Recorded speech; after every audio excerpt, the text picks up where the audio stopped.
గరి గరి గస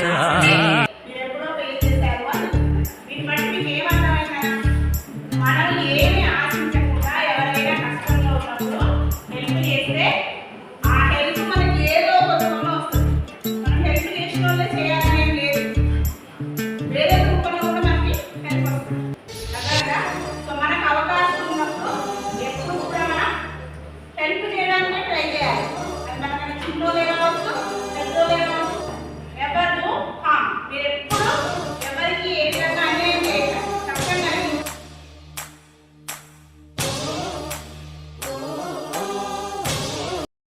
ఈ బిల్లు మొత్తం ఒక గ్లాస్ మిల్క్ తోటి ఆల్రెడీ మీరు ఎప్పుడో పే చేశారు అని చెప్తున్నారు. దీన్ని బట్టి మీకు ఏమర్థమైందా? మనం ఏమి ఆశించకుండా ఎవరైనా కష్టంలో ఉన్నప్పుడు హెల్ప్ చేస్తే ఆ హెల్ప్ మనకి ఏదో ఒక రూపంలో వస్తుంది. మనం హెల్ప్ చేసిన వాళ్ళే చేయాలని ఏం లేదు, వేరే రూపంలో కూడా మనకి హెల్ప్ వస్తుంది. అర్థమైందా? సో మనకు అవకాశం ఉన్నప్పుడు ఎప్పుడు కూడా మనం హెల్ప్ చేయడానికే ట్రై చేయాలి.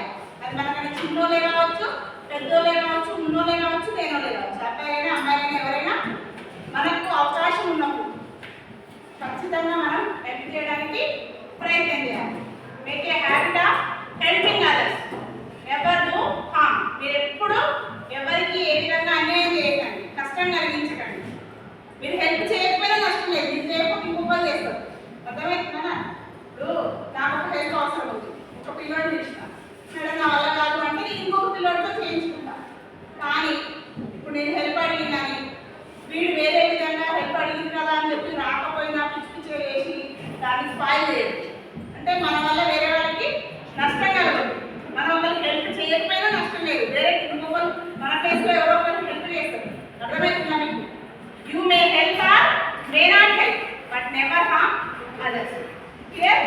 సో మీరు ఎవ్వరికి అది రూపాయి అయినా 2 రూపాయలు ఎవరికైనా మీరు హెల్ప్ చేసిరంటే మనీయే కావచ్చు, లేకపోతే ఒక చిన్న మాట సహాయం కావచ్చు, లేదా ఒక వర్క్ కావచ్చు, అది మనకి ఫ్యూచర్లో ఏదో